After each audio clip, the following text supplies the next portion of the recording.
Hello students, welcome back to Blueprint Digital. This is your biology teacher Shalini ma'am. आज मैं आपके लिए एक नया चैप्टर लेकर आई हूँ बायोलॉजी का, that is how do organism reproduce. Organism कैसे रिप्रोड्यूस करते हैं. इसमें हम पहले रिप्रोडक्शन के बारे में पढ़ेंगे, उसके बेसिक कॉन्सेप्ट सीखेंगे, फिर एसेक्सुअल रिप्रोडक्शन के बारे में पढ़ेंगे, फिर सेक्सुअल रिप्रोडक्शन के बारे में पढ़ेंगे. सेक्सुअल रिप्रोडक्शन में प्लांट्स भी हैं, एनिमल्स भी हैं, और फिर रिप्रोडक्टिव हेल्थ के बारे में पढ़ेंगे. तो ये सारे टॉपिक्स हैं जो इस चैप्टर के अंदर हम कवर करेंगे. पहले हम बात करते हैं रिप्रोडक्शन क्या होता है. ठीक है, रिप्रोडक्शन, आप और हम आज जो अलाइव हैं वो किस वजह से हैं? अपने पेरेंट्स की वजह से. ठीक है, अगर हमारे पेरेंट्स हमारे को रिप्रोड्यूस नहीं करते तो शायद हम लोग अलाइव नहीं होते. ठीक है, तो रिप्रोडक्शन एक बेसिकली प्रोसेस क्या है? रिप्रोडक्शन बेसिकली प्रोसेस है प्री एग्जिस्टिंग ऑर्गेनिज्म से नए ऑर्गेनिज्म का बर्थ होना, रिप्रोडक्शन होना, रिप्रोड्यूस करना उनको. ठीक है, so let's go through the definition. The process by which an organism produce new individual of its own kind. वो प्रोसेस जिससे कोई ऑर्गेनिज्म अपने ही तरह का एक नया इंडिविजुअल प्रोड्यूस करता है. अब कोई कैट है तो वो किटन को ही बर्थ देगा, डॉग है तो वो पपी को ही बर्थ देगा. तो अपने ही टाइप के नए ऑर्गेनिज्म को डेवलप करना. ह्यूमंस हैं वो बेबी को ही बर्थ देंगे. ठीक है, तो अपने ही टाइप के नए ऑर्गेनिज्म को प्रोड्यूस करना is known as reproduction. The process by which an organism produce new individual of its own kind, अपने ही तरह के. अब इंपॉर्टेंस क्या है रिप्रोडक्शन की, क्या जरूरत पड़ी है रिप्रोड्यूस करने की? सबसे पहली चीज है, these are the 3 important points. It maintain the existence of an organism generation after generation. एक जनरेशन से दूसरे जनरेशन में जीन्स पहुंचते हैं, एग्जिस्टेंस पहुंचती है.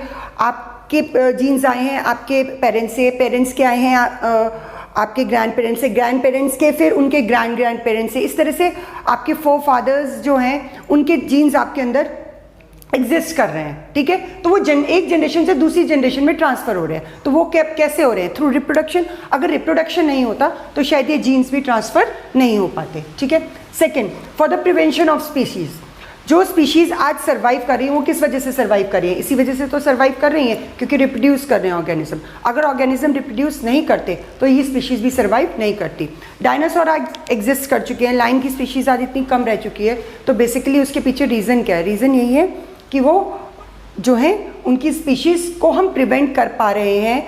जिनकी स्पीशीज़ को हम प्रिवेंट कर पा रहे हैं वो एग्जिस्ट कर रहे हैं, और जो नहीं कर पाए, चाहे वो रीज़न XYZ एनवायरमेंटल फैक्टर रहा हो, तो डायनासोर एग्जिस्ट हो गए. इसी तरह से बहुत सारे एनिमल्स हैं, प्लांट्स हैं जिनकी स्पीशीज़ अब एग्जिस्ट ही नहीं करती हैं. ठीक है, वो एग्जिस्ट हो चुकी है. तो that is for the prevention of the species we go for reproduction. Then variations are produce in new individual.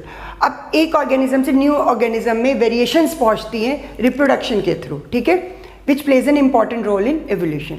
आपने देखा है कि ह्यूमंस जो डेवलप हुए थे तो जो भी हमारे 4 फादर्स, ये जो हमारे इंसिस्टर्स रहे थे, दे हैव द बैकबोन जो थी उनकी थोड़ी सी झुकी हुई थी. फिर then it become state and many organs develop, nervous system develop. मतलब बहुत सारे हमारे डेवलपमेंट हुए from the early man stage to today. तो हम देख सकते हैं कि वो कैसे हुआ कि एक जनरेशन से दूसरी जनरेशन के अंदर वेरिएशन आती गई. ठीक है, अगर वेरिएशंस नहीं आती, चेंजेस नहीं आते जीन्स के अंदर, तो क्या होता? हम बिल्कुल वैसे ही रहते जैसे हमारे 4 फादर्स थे. ठीक है, variations are produce in the new individual during reproduction which plays an important role in evolution. जो इवोल्यूशन के अंदर एक बहुत इंपॉर्टेंट रोल प्ले करते हैं. इवोल्यूशन क्या होता है? Development of new species. ठीक है. Now genetic material DNA. Genetic material कौन सा हमारी बॉडी के अंदर? DNA, deoxyribose nucleic acid. ये जेनेटिक मटेरियल क्रोमोसोम्स के अंदर प्रेजेंट होता है, न्यूक्लियस के. ठीक है, अब एक छोटा सा कॉन्सेप्ट देखते हैं हम. ये हमारा सेल है, सेल के अंदर न्यूक्लियस था. ठीक है, न्यूक्लियस के अंदर क्रोमोसोम्स होते हैं. ठीक है, क्रोमैटिन मटेरियल होता है जो क्रोमोसोम्स में डेवलप हो जाता है. ये क्रोमोसोम्स के ऊपर हमारा क्या प्रेजेंट होता है? DNA. और DNA के ऊपर हमारे प्रेजेंट होते हैं genes. So genetic material basically है क्या? DNA. वो कहाँ पर प्रेजेंट है? क्रोमोसोम्स के ऊपर. तो जेनेटिक मटेरियल DNA, इसकी फुल फॉर्म होती है deoxyribose nucleic acid, is present in the chromosome of the nucleus. Chromosomes में प्रेजेंट होता है न्यूक्लियस के of an organism. And DNA is the source of information for making. यही protein बनाता है जो जेनेटिक इन्फॉर्मेशन हमारे पेरेंट्स से हम तक पहुंचाते हैं, ठीक है। Any change in the information leads to the production of different proteins and different body design. और कुछ भी इन प्रोटीन के अंदर चेंजेस होते हैं वो एक नए इंडिविजुअल को प्रोड्यूस करते हैं। अब आपने देखा है हमारे क्रोमोसोम जब आपस में जो सेल्स होते हैं जब आपस में क्रॉसिंग ओवर करते हैं तो एक क्रोमोसोम जो होता है वो फादर से आता है, एक क्रोमोसोम जो होता है वो मदर से आता है। तो जब इनकी आपस में क्रॉसिंग ओवर होती है और एक नया सेल डेवलप होता है जिसे हम कहते हैं जाइगोट, ठीक है। अभी इसके बारे में डिटेल में पढ़ेंगे। When two germ cells, one come from the father, one come from the mother, they fuse with each other and form a new cell called zygote। अब क्या है, फादर के जीन्स अलग है, मदर के जीन्स अलग है, तो ऑब्वियसली क्या हुआ, आ गया ना यहाँ पर डिफरेंट बॉडी डिजाइन आ गए और डिफरेंट प्रोटीन आ गए, नहीं आ गए। तो इसी वजह से डिफरेंट बॉडी डिजाइन और जाइगोट जीन्स जो होते हैं वो आ जाते हैं, ठीक है। तो this leads to the change in the body designs and different features. तो हम अब हैं सारे ह्यूमन बींग्स बट सबके डिफरेंट फीचर्स और वेरिएशंस उनके अंदर आते हैं, ठीक है। That is because of the difference. तो एक क्वेश्चन आपके एनसीईआरटी में, why is DNA copying plays a important role in reproduction. तो डीएनए कॉपिंग क्यों प्ले कर रहा है, क्योंकि एक जो जर्म सेल है वो फादर से आ रहा है, एक जर्म सेल जो है मदर से आ रहा है। तो ऑब्वियसली डीएनए जब एक दूसरे का सिमिलर डीएनए होगा, जैसे कि एसेक्सुअल रिप्रोडक्शन के अंदर होता है, तो सिमिलर डीएनए होगा तो सेम कॉपी निकल कर आएगी। फोटोकॉपीज होती है ना, अगर आप फोटोकॉपी निकाल रहे हैं तो सेम फोटोकॉपी निकल कर आएगी, पर अगर डिफरेंट उसकी दो मर्ज कर रहे हो तो दो डिफरेंट फोटोकॉपी निकल कर आएगी, ठीक है ना। तो इसी तरीके से अगर एक जीन फादर से आ रहा है, एक जीन मदर से आ रहा है, तो obviously there will be some change in the body designs and that is because of this genetic variations, okay। तो आई होप आपको यहाँ तक का समझ में आ गया होगा। अब हम आगे का टाइप्स ऑफ रिप्रोडक्शन देखते हैं, कितने टाइप की रिप्रोडक्शन होती है। Now there are two type of reproduction, one is asexual and another is sexual reproduction. Asexual reproduction के अंदर सिंगल पेरेंट इन्वॉल्व होता है और सेक्सुअल रिप्रोडक्शन के अंदर two parents are involve. Asexual reproduction के अंदर कोई गैमीट्स नहीं इन्वॉल्व होते, ठीक है, क्योंकि सिंगल पेरेंट इन्वॉल्व होता है तो there is no germ cells, no sex cells are formed. In sexual reproduction gametes are involved because two parents, one is father, one is mother, but इसके अंदर कोई फादर मदर नहीं होता, एक single parent होता है, ठीक है। तो टू पेरेंट्स आर इन्वॉल्व, इसकी वजह से गैमीट्स जो हैं दो तरीके के आते हैं इसके अंदर से, एक फादर के एक मदर के, ठीक है। तो ये गैमीट्स इसलिए इसके अंदर इन्वॉल्व होते हैं। Then no variation takes place, अगर होती भी है तो थोड़ी बहुत होती है, अगर वो भी एनवायरमेंटल चेंजेस अलग फैक्टर हो जाते हैं, ठीक है। तो वेरिएशन बहुत कम होती है या ना नहीं होती हैं, ठीक है, इसके अंदर कोई वेरिएशंस नहीं आती है। सेक्सुअल रिप्रोडक्शन के अंदर वेरिएशंस आती हैं बिकॉज जो गैमीट्स होते हैं वो दो पर्सन से आ रहे हैं, दो इंडिविजुअल से आ रहे हैं, दो ऑर्गेनिज्म से आ रहे हैं, दो डिफरेंट ऑर्गेनिज्म से आ रहे हैं, ठीक है। तो therefore variations takes place, that is because, और इसी की वजह से हेरिडिटी कैरेक्टर्स जो होते हैं वो वेरी करते हैं फ्रॉम द पेरेंट्स। इसके अंदर हेरिडिटी कैरेक्टर बिल्कुल सिमिलर रहेंगे। Okay students, fission first type of asexual reproduction. Asexual reproduction का मैंने अभी आपको बताया कि जिसके अंदर सिंगल पेरेंट इन्वॉल्व होते हैं, कोई गैमीट्स नहीं पार्टिसिपेट करते, ठीक है, तो वो उनको हम एसेक्सुअल रिप्रोडक्शन कहते हैं, वेरिएशंस नहीं आती हैं इसके अंदर। अब इसका फर्स्ट टाइप है फिजन। फिजन का मतलब हो गया स्प्लिटिंग, ब्रेक डाउन होना, टूटना। तो यूनिसेलुलर ऑर्गेनिज्म के अंदर ही होता है यूजुअली ये वाला प्रोसेस। तो जब यूनिसेलुलर ऑर्गेनिज्म स्प्लिट होते हैं एक से दो सेल्स के अंदर या उससे ज़्यादा सेल्स के अंदर, इंडिविजुअल के अंदर, हम उसे कहते हैं फिजन। फिजन दो तरीके का होता है, बाइनरी फिजन, मल्टीपल फिजन। अगर एक ऑर्गेनिज्म दो सेल में डिवाइड होता है, दो ऑर्गेनिज्म में डिवाइड होता है, then it is called binary. Binary means two. और अगर एक से ज़्यादा सेल्स में, दो से ज़्यादा सेल्स में डिवाइड होता है, then it is known as multiple fission. पहले बात करते हैं बाइनरी फिजन की। बाइनरी फिजन होता है amoeba, paramecium, leishmania, unicellular organism के अंदर। अगर कभी आपसे क्वेश्चन पूछा जाए यूनिसेलुलर ऑर्गेनिज्म के अंदर कौन सा मेथड होता है, बाइनरी फिजन होता है, तो अमीबा, पैरामीशियम, लेशमानिया, ठीक है। ऑर्गेनिज्म स्प्लिट्स इनटू टू और मोर इंडिविजुअल। ऑर्गेनिज्म स्प्लिट होते हैं दो या उससे ज़्यादा इंडिविजुअल के अंदर, ठीक है। एक सेल दो सेल्स में डिवाइड होता है, तो सबसे पहले जब डिवीजन का प्रोसेस होता है तो न्यूक्लियस डिवाइड होता है, ठीक है। न्यूक्लियस डिवाइड होता है और न्यूक्लियस डिवाइड होने के प्रोसेस को हम कहते हैं कैरियोकाइनेसिस। तो जब न्यूक्लियस डिवाइड होता है तो 2 सेल बनते हैं, 2 सेल में फिर साइटोप्लाज्म डिवाइड होना शुरू करता है, और जब साइटोप्लाज्म डिवाइड होना शुरू होता है then it is known as cytokinesis. तो ये क्वेश्चन आ जाता है, सीरीज आ जाती है इनकी, पूछ ली जाती है कि पहले क्या डिवाइड होता है। तो हमेशा रिमेंबर करिएगा स्टूडेंट्स कि पहले जो है हमेशा न्यूक्लियस डिवाइड होगा, फिर साइटोप्लाज्म डिवाइड हो जाएगा और 2 इंडिविजुअल डेवलप हो जाएंगे जिन्हें हम कहेंगे daughter amoeba. So this is the process of splitting और बाइनरी फिजन इन अमीबा। फिर बात करते हैं हम मल्टीपल फिजन की। मल्टीपल फिजन होता है प्लाज्मोडियम के अंदर जो मलेरियल पैरासाइट कैरी करता है। इसमें एक सेल मैनी सेल्स में डिवाइड होता है। ये क्या करता है, प्लाज्मोडियम अपनी तरफ एक चारों तरफ एक सिस्ट बना लेता है। सिस्ट क्या है, ये लेयर, प्रोटेक्टिव लेयर, ठीक है। तो ये प्रोटेक्टिव लेयर जो होती है ये चारों तरफ इसकी कवर हो जाती है, ठीक है। और एक सेल बहुत सारे मल्टीपल सेल्स में डिवाइड होने लगता है, अंदर ही अंदर सेल्स डिवाइड होने लगते हैं, अंदर सेल्स डिवाइड हो रहे हैं और फिर ये सिस्ट बस्ट हो जाती है और इसमें से सेल्स बाहर निकल जाते हैं, ठीक है। तो this is called multiple fission. Okay student, second method है फ्रेगमेंटेशन। फ्रेगमेंटेशन यूजुअली एक फिलामेंटस एल्गा होता है, स्पाइरोगायरा एल्गी के अंदर होती है ये। इसके अंदर क्या होता है, एल्गी जो होती है फिलामेंट्स की फॉर्म में पाई जाती है, थ्रेड लाइक स्ट्रक्चर्स की फॉर्म में पाई जाती है। तो ये जब ये अपनी रिप्रोडक्टिव स्टेट पे होते हैं तो वो जहाँ से भी ये क्या करते हैं, ये ब्रेक डाउन हो जाते हैं। तो जहाँ से भी ब्रेक डाउन होंगे वहाँ से एक नया फिलामेंट डेवलप हो जाएगा, ठीक है। Thread like structure is called filament, एक तरह का, ठीक है। तो अब एक ये मदर स्पाइरोगायरा से 3 डॉटर स्पाइरोगायरा डेवलप हो गए। Process of breaking up of filament into many fragment and each fragment growing into new individual, और हर फ्रेगमेंट एक नए इंडिविजुअल के अंदर ग्रो करता है, इसे हम कहते हैं fragmentation. Okay, third type of asexual reproduction जो हमारे सिलेबस में है दैट इज रीजनरेशन। रीजनरेशन पाया जाता है प्लानेरिया और हाइड्रा के अंदर, ठीक है। प्लानेरिया एक तरह का प्लेटफॉर्म होता है, उसके अंदर ये डायग्राम में आप देख रहे हैं प्लानेरिया, तो ये ऑर्गेनिज्म जहाँ से ब्रेक डाउन होता है वहीं से ही नया ऑर्गेनिज्म डेवलप हो जाता है, ठीक है।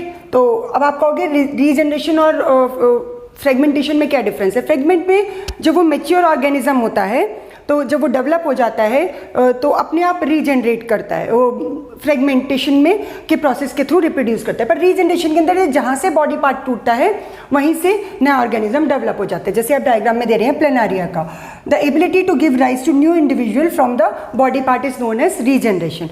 किसी भी बॉडी पार्ट से जहाँ से वो ब्रेक डाउन होगा वहाँ से नया ऑर्गेनिज्म डेवलप हो जाएगा। ये होता है प्लानेरिया और हाइड्रा के अंदर, ठीक है। अब हम लोग ह्यूमंस हैं, हम लोगों की बॉडी भी रीजनरेट करती है पर उस लेवल तक नहीं करती। क्यों? क्योंकि हम लोग मल्टी सेलुलर ऑर्गेनिज्म है। There is division of labour of every organ, every part, every system, every tissue, ठीक है ना।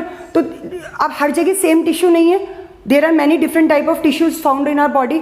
तो हर जगह सेम टिश्यू ना होने की वजह से क्या होता है कि अलग अलग टिश्यूज अलग अलग जगह पाए जाते हैं, तो उनका अलग अलग अपना एक बॉडी फंक्शन होता है, ठीक है।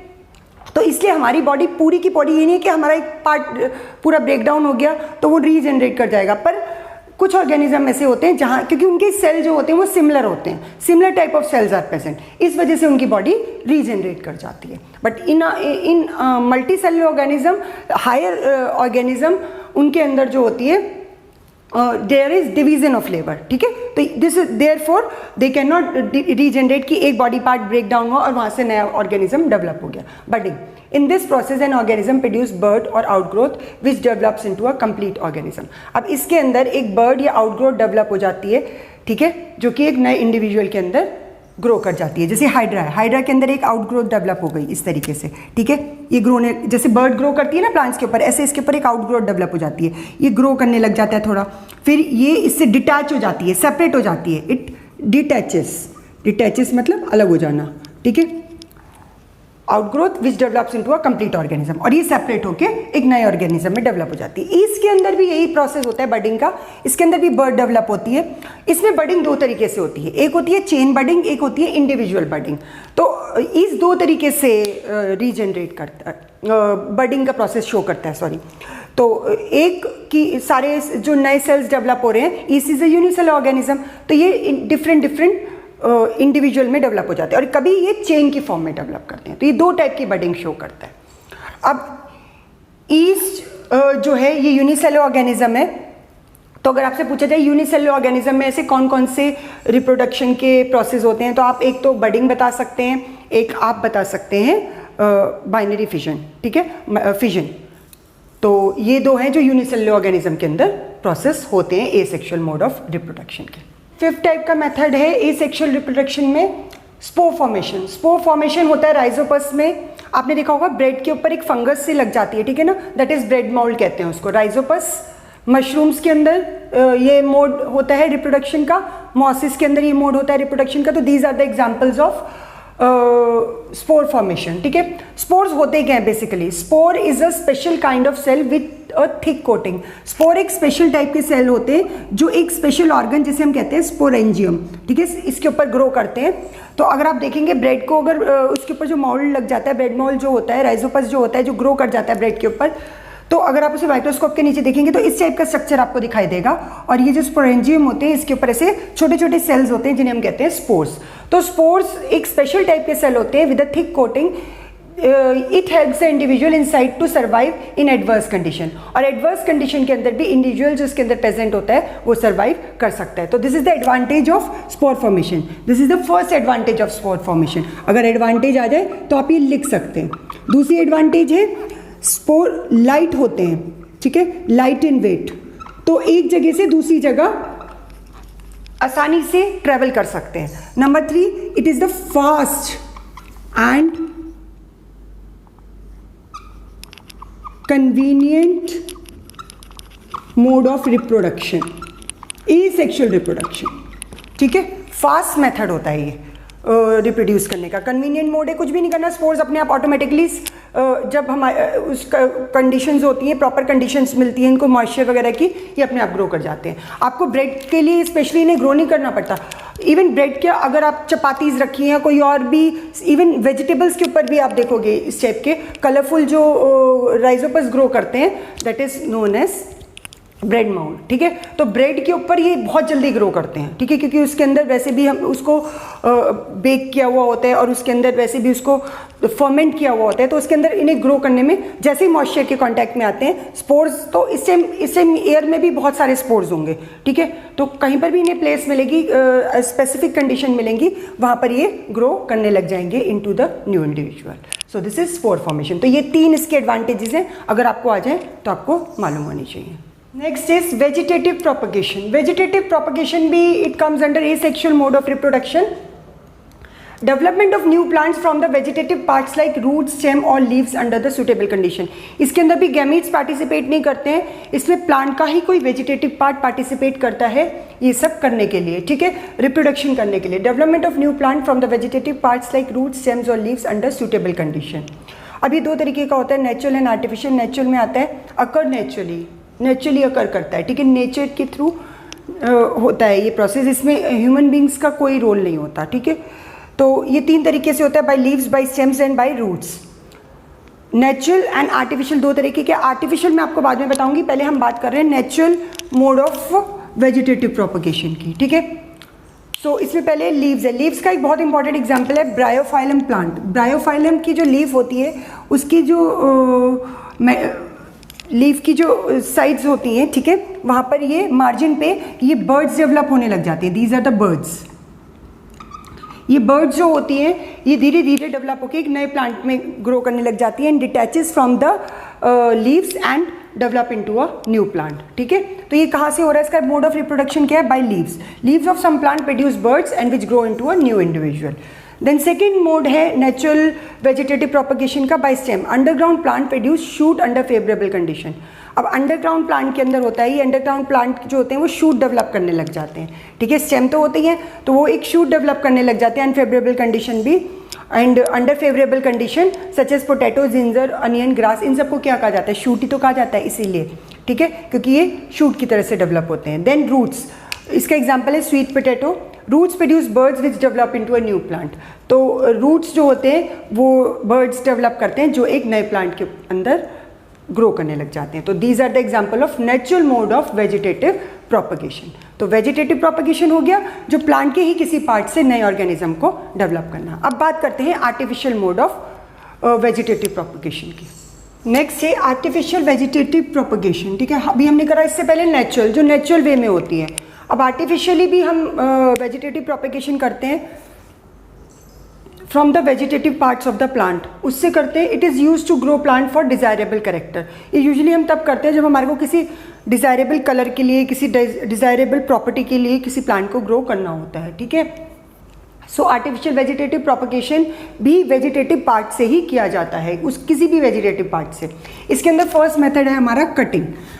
इसके अंदर क्या करते हैं, कटिंग के अंदर हम उसकी स्टेम या रूट का छोटा सा पार्ट स्लांटिंग कट कर लेते हैं। स्लांटिंग हम इसलिए कट करते हैं क्योंकि अगर हम स्ट्रेट कट करेंगे तो सारे सेल्स डिस्ट्रॉय हो जाएंगे, ग्रोइंग सेल्स। तो हम क्या करते हैं, इसके स्लांटिंग कट करके स्टेम को या रूट को और उसको मॉइस्ट सॉइल के अंदर सो कर देते हैं, बरी कर देते हैं, और वो एक नए प्लांट में डेवलप हो जाता है। ये यूजुअली जो मेथड होता है, शुगर केन, कैक्टस, रोज, ग्रेप वाइन, ये इसी तरीके से ग्रो किए जाते हैं। तो इनके पास सीड्स नहीं होते, सीड्स से हम इन्हें ग्रो नहीं करते, हम किस से करते हैं, उनकी स्टेम से ग्रो करते हैं। ठीक है, a small part of the plant is cut, whether it can be root और can be shoot, and buried in the soil, moist soil, which grows into a new plant. So this is called cutting. Simply cut करना stem को या root के piece को और उसको हमें soil के अंदर बरी कर देना। दूसरा मेथड होता है ग्राफ्टिंग। ग्राफ्टिंग भी आर्टिफिशियली किया जाता है। इसके अंदर हम दो डिफरेंट टाइप के प्लांट्स लेते हैं, सेम स्पीशीज के। ठीक है, two plants are joined together so they grow into a one plant. ये मैंगो के अंदर, रोजेस के अंदर, एप्पल के अंदर, बहुत सारे सिट्रस फ्रूट्स के अंदर भी ये मेथड अप्लाई किया जाता है। तो इससे different different varieties, desirable varieties हम डेवलप कर सकते हैं। अब होता क्या है, इसके अंदर एक प्लांट जो होता है वो सॉइल के अंदर होता है। ठीक है, supposedly this plant is buried in the soil.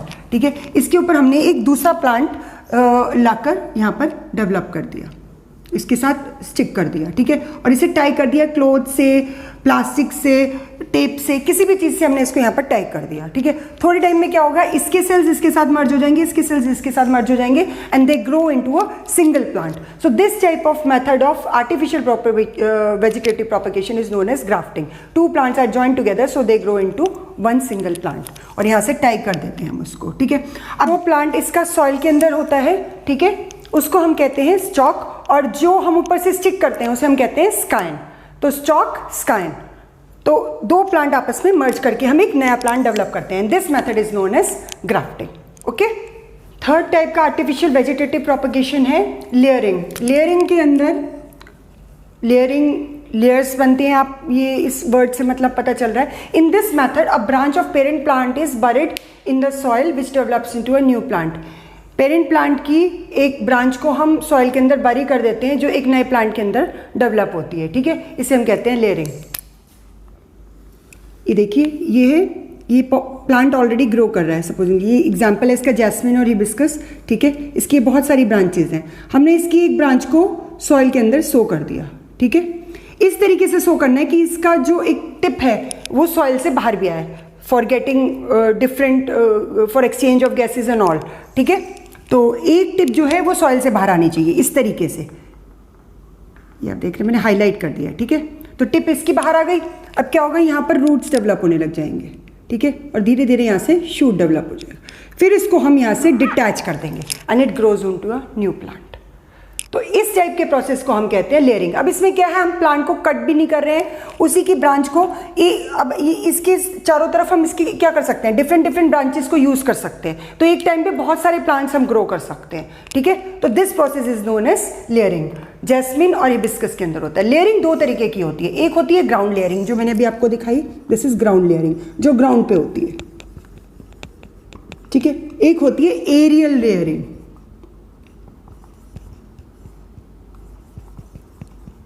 Aerial layering के अंदर क्या करते हैं, अब कुछ प्लांट्स की हाइट ज़्यादा होती है, वो यहाँ तक नहीं पहुँच सकते। ठीक है ना, सॉइल तक नहीं पहुँच सकते, तो हम उसमें क्या करते हैं, सपोजिंगली प्लांट से इसकी हाइट बहुत ज़्यादा है, इसकी ब्रांचेस की, वो यहाँ तक नहीं आ सकती, तो इसके लिए हम क्या करते हैं, एक सपोर्ट यहाँ पर दे देते हैं, और उसके अंदर एक पॉलीथीन बैग के अंदर हम सॉइल रखकर, मॉइस्ट सॉइल रखकर, इसकी ब्रांच को यहाँ पर अब हम बिल्कुल सेम यही प्रोसेस यहाँ पर करते हैं, पर ये प्रोसेस कहाँ हो रहा है, एयर के अंदर, ग्राउंड में नहीं हो रहा। और ये जो सॉइल है हमने ऊपर इसके साथ सपोर्ट के साथ, चाहे वो एक पिलर हो, चाहे वो एक स्टिक हो, चाहे वो एक बैम्बू हो, उसका सपोर्ट देकर हमने पॉलीथीन के साथ इसको कर लिया।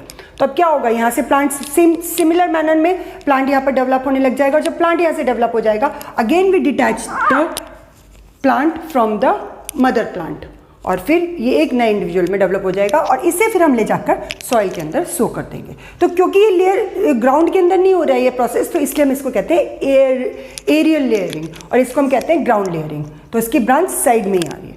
बस इसका ये कंडीशन रहनी चाहिए कि इसकी टिप जो होती है that should be above the soil, ground. ठीक है, यहाँ पर ग्राउंड नहीं, यहाँ पर सॉइल में इन द एयर। तो this is the third method of artificial vegetative propagation. तो इसमें हम प्लांट को डिस्ट्रॉय भी नहीं कर रहे, प्लांट अपनी जगह पे, हम उसकी बस ब्रांच को यूज कर रहे हैं। ओके स्टूडेंट्स, फोर्थ मेथड है आर्टिफिशियल वेजिटेटिव प्रोपगेशन का टिश्यू कल्चर। टिश्यू कल्चर के अंदर आप जैसे वर्ड्स से आपको पता चल रहा है कि हम टिश्यू का कल्चर करते हैं। कि टिश्यू का कल्चर कैसे किया जाता है, हम क्या करते हैं, ग्रोइंग टिप से, जिसका भी मेरे को टिश्यू कल्चर करना है, उसके हम थोड़े से सेल या टिश्यू, ग्रुप ऑफ सेल्स और tissue are taken from the growing tip of the plant. आपको पता है मेरिस्टेमेटिक टिश्यू जो होता है they are found on the tips because they are responsible for the growth of the plant. ठीक है, तो हम थोड़े से टिश्यू ले लेते हैं ग्रोइंग टिप से, उसको हम एक स्पेसिफिक मीडियम के अंदर रखते हैं। It is kept in a specific medium and develops into a special structure called callus. इस तरह का एक स्ट्रक्चर सपोजिंगली हमने इस मीडियम, इसके अंदर हमने लिया, ठीक है, तो एक स्पेशल स्ट्रक्चर ग्रो करने लग जाता है, बहुत सारे सेल्स का mass which is known as callus. अब ये जो कैलस होता है इसको हम ट्रांसफर कर देते हैं हार्मोनल मीडियम के अंदर। इस कैलस को हम ट्रांसफर करते हैं हार्मोनल मीडियम के अंदर, जहाँ पर प्लांट्स हार्मोन का एक सॉल्यूशन रखा हुआ होता है। तो अब क्या होगा, इनको प्रॉपर वही एनवायरनमेंट मिलेगा जो प्लांट को ग्रोथ के लिए चाहिए होता है। ठीक है, तो हार्मोन्स, प्लांट हार्मोन्स उसके अंदर है, उस मीडियम के अंदर, तो वो ग्रो करने लग जाएगा। किस लिए डालते हैं हम उसको, फॉर द ग्रोथ। तो ग्रो करने लग जाएगा और छोटे छोटे प्लांटलेट्स डेवलप हो जाएंगे। तो अब हम उसको क्या करेंगे, इस कैलस को डिस्ट्रीब्यूट करके थोड़ी थोड़ी दूर पे रख देते हैं। This is hormonal medium, hormone है इसके अंदर। ठीक है, अब हमने इसके अंदर डिस्ट्रीब्यूट करके रख दिया। थोड़े दिन के अंदर क्या होगा, जब इसे प्रॉपर हार्मोन्स उनको ऐसे मिलेंगे तो it will start growing into small small plantlets, saplings में ग्रो करने लग जाएंगे। ठीक है, शूट्स आ जाएंगी, रूट्स आ जाएंगी छोटी छोटी। अब आप देखिए, थोड़े से टिश्यू से इतने सारे प्लांट्स डेवलप हो जाएंगे। अब इन प्लांट्स को हम यहाँ से ले जाकर कहाँ कर देंगे, सॉइल के अंदर सो कर देंगे, बरी कर देंगे, और ये नए प्लांट में डेवलप हो जाएगा। इस मेथड की बहुत सारी एडवांटेजेस हैं, ये पूछी जा सकती हैं आपसे, what are the advantages of tissue culture. ठीक है, फ्रॉम प्लांटलेट्स, ठीक है, और हार्मोनल मीडियम के अंदर जब डाला, अब इन प्लांटलेट्स को ले जाके हमने सॉइल के अंदर बरी कर दिया। Plantlets are transplanted into the soil and mature plants develop. अब इसके फायदे क्या हैं, इसके एडवांटेजेस, सबसे तो ये फास्टर मोड है। ठीक है, disease free plants can be grown, क्योंकि ये लेबोरेटरी के अंदर प्रोसेस होता है, पूरा एक क्लीन एनवायरनमेंट के अंदर होता है। ठीक है, उसको हम प्रॉपर्ली वॉच करते हैं, तो जो प्लांट्स यहाँ से ग्रो करते हैं बिल्कुल डिजीज फ्री होते हैं। डिजीज कैरी करने का कोई मतलब ही नहीं होता, क्योंकि सारी कंडीशंस हमारे कंट्रोल में होती हैं। Then many plants can be grown at the same time. हमने थोड़े से टिश्यू लिए थे, कुछ सेल्स लिए थे, उनको हमने कैलस में डेवलप किया, कैलस से हमने इतने सारे प्लांटलेट्स डेवलप कर लिए। तो क्या हुआ, क्या फायदा हुआ, थोड़े से टिश्यू से हमने इतने सारे प्लांट्स एक टाइम पे डेवलप कर लिए, और इसमें हमने सीड्स का भी यूज नहीं करा, सिर्फ उनके सेल्स का यूज करा। Non seasonal plants can be grown, जिनका सीजन नहीं होता, जिनका वेदर नहीं होता, उन प्लांट्स को भी हम इस मेथड से ग्रो कर सकते हैं। So these are the advantages of tissue culture. ठीक है, तो समझ में आ गया। ग्रुप ऑफ सेल्स लिए, उनको हमने एक स्पेसिफिक मीडियम में डाला, it develops into a callus. Callus is a huge mass of cells. इस कैलस को हमने हार्मोनल मीडियम के अंदर डिस्ट्रीब्यूट कर दिया थोड़ी थोड़ी दूर पे, और यहाँ पर ये नए सैपलिंग्स में ग्रो करने लग जाता है। इन सैपलिंग्स को हमने लाकर सॉइल के अंदर बरी कर दिया, and this is how tissue culture takes place. Okay students, now in the end of this asexual mode of reproduction there is a very important topic, that is advantages of asexual mode of reproduction. इसके advantages क्या हैं, advantages और disadvantages दोनों आपको मालूम होने चाहिए, क्योंकि it can be compared in the sexual mode of reproduction कि क्या advantages हैं। हम asexual mode of reproduction क्यों अप्लाई करें, या अगर आपसे वेजिटेटिव प्रोपगेशन की भी एडवांटेज पूछी जाती है तब भी आप यही लिख सकते हैं। ठीक है, तो आप वेजिटेटिव मोड प्रोपगेशन, ठीक है, तो वेजिटेटिव प्रोपगेशन की एडवांटेज क्या है, fast, easy and cheap mode of reproduction. Faster होता है, ठीक है, इजी है और चीप है, ज़्यादा इसके अंदर हमारे को एक्सपेंसेस नहीं करने पड़ते। Disease free plants can B produce, आपने टिश्यू कल्चर के अंदर देखा, आपने ग्राफ्टिंग के अंदर देखा, क्योंकि हम ये सारी आर्टिफिशियल वेजिटेटिव प्रोपगेशन के अंदर डिजीज फ्री प्लांट्स को भी हम इसमें ग्रो कर सकते हैं। ठीक है, produce plant similar to parent plant, बिल्कुल सिमिलर पेरेंट प्लांट के अकॉर्डिंगली हम इसमें ग्रो कर सकते हैं। ठीक है, superior quality of fruits and flowers can be grown, अच्छी क्वालिटी के फ्रूट्स और फ्लावर्स भी हम इसमें ग्रो कर सकते हैं ग्राफ्टिंग के थ्रू, जो हमारे को चॉइस है, ऐसे टिश्यू कल्चर के थ्रू। तो जो सुपीरियर क्वालिटी के प्लांट्स हैं उनको हम ग्रो कर सकते हैं। Plants which do not have the capacity to produce by seeds can be grown through this. तो जो प्लांट सीड से नहीं ग्रो कर सकते वो इन मेथड्स के थ्रू ग्रो कर सकते हैं। तो these are the advantages of vegetative propagation. ये कभी आपको एसेक्सुअल मोड का भी आ जाए तो आप भी ये सारे पॉइंट्स इसके अंदर लिख सकते हैं प्लांट्स के अंदर, ठीक है। तो asexual mode of reproduction in plants या वेजिटेटिव प्रोपगेशन का एडवांटेज आ जाए, चाहे वो आर्टिफिशियल का हो या नेचुरल का हो, आप इसके अंदर ये पॉइंट्स कवर कर सकते हैं, ठीक है। तो उसके बाद डिसएडवांटेज आती है। डिसएडवांटेज में होती है कि वेरिएशन बहुत कम होती है क्योंकि पेरेंट प्लांट के बिल्कुल सिमिलर होता है। तो अब वेरिएशन कम है तो एवोल्यूशन तो होगा ही बहुत स्लो, क्योंकि सिमिलर होंगे पेरेंट प्लांट के। तो जब वेरिएशंस नहीं आएंगी, चेंजेस नहीं आएंगे जीन्स में, तो एवोल्यूशन होने का तो मतलब ही नहीं होता। पर ये फायदा भी है क्योंकि स्पीशीज जो है वो सर्वाइव करती हैं इसकी वजह से। अगर पेरेंट प्लांट से सिमिलर बिल्कुल नए प्लांट डेवलप हो रहे हैं तो क्या हुआ है, नई स्पीशीज जो है वो नहीं ग्रो करी, पर वो वाली जो स्पीशीज हैं older species they can survive, ठीक है। तो ये सारे एडवांटेजेस हैं। इंपॉर्टेंट क्वेश्चन है, डिसएडवांटेज भी बता दिया गया है। डिसएडवांटेज, और अगर सेक्सुअल मोड का एडवांटेज आ जाए तो आप इसका डिसएडवांटेज रिवर्स कर दीजिएगा। Variations are more, evolution is fast in sexual mode. Now in the end आज हमने इसके अंदर सारा asexual mode of reproduction पढ़ा है। नेक्स्ट के अंदर हम सेक्सुअल मोड वीडियो में लेकर आऊँगी मैं। सेक्सुअल मोड के अंदर हम सबसे पहले पढ़ेंगे प्लांट्स का sexual mode of reproduction and then in humans के अंदर मेल का एंड फीमेल का, ठीक है। एंड में है रिप्रोडक्टिव हेल्थ। ये 4 टॉपिक्स हैं जो हमारे को अभी इसके अंदर कवर करने हैं। तो here we I end with the sexual mode of reproduction. Now in the end I want to give you a tip for scoring good marks. Students, आपको मैं एक बहुत इंपॉर्टेंट टिप ये दे रही हूँ कि पैराग्राफ में लिखने की बजाय अगर आप पॉइंट्स में लिखें, जैसे मैंने आपको फ्लो चार्ट का प्रोसेस बताया था, वैसे अगर पैराग्राफ में आंसर्स लिखने के बजाय अगर आप पॉइंट्स में लिखें, जैसे मैंने यहाँ पर मेंशन कर रखा है। अब आप ये सारे पॉइंट्स अगर आपसे क्वेश्चन में नहीं पूछा गया कि what are the advantages of give through point 3.5 point, आप अब इसे पैराग्राफ में लिख कर आएंगे तो एग्जामिनर के लिए बड़ा मीन्स फंसी सा हो जाता है वो, मतलब कि कैसे आंसर को रीड करें, ठीक है। हाईलाइट करने के लिए तो मैंने आपको पहले ही बता दिया, हाईलाइटर से हाईलाइट नहीं करना है, अंडरलाइन करना है पेंसिल से, ठीक है। इंपॉर्टेंट जो कीवर्ड्स होते हैं उनको पेंसिल से अंडरलाइन करना होता है। और आंसर्स जो है पॉइंट्स में लिखिए, एक तो आपका टाइम सेव होता है, ठीक है। और पॉइंट्स में लर्न भी करिए और लिखिए भी आंसर्स पॉइंट में। उससे क्या है, एग्जामिनर को इमीडिएटली पता चल जाएगा कि बच्चा कहना क्या चाह रहा है। अब यहाँ पर है fast, easy and cheap mode. इनको 3 पॉइंट्स मत बनाइएगा, इनको सिंगल पॉइंट ही लेकर चलना है हमारे को, ठीक है। ये नहीं कि एक फास्ट मोड हो गया, एक इजी मोड हो गया, चीप मोड हो गया, ऑल आर सिमिलर, ठीक है। देन ये आप किसी भी मोड में लिख सकते हैं। ये वाला पॉइंट तो आप इवन ग्राफ्टिंग में लिख सकते हैं, इवन आप लेयरिंग में लिख सकते हैं, इवन आप कटिंग में लिख सकते हैं। तो किसी भी वेजिटेटिव प्रोपगेशन के मेथड के अंदर आप ये वाला पार्ट स्पोर फॉर्मेशन के अंदर लिख सकते हैं, ठीक है।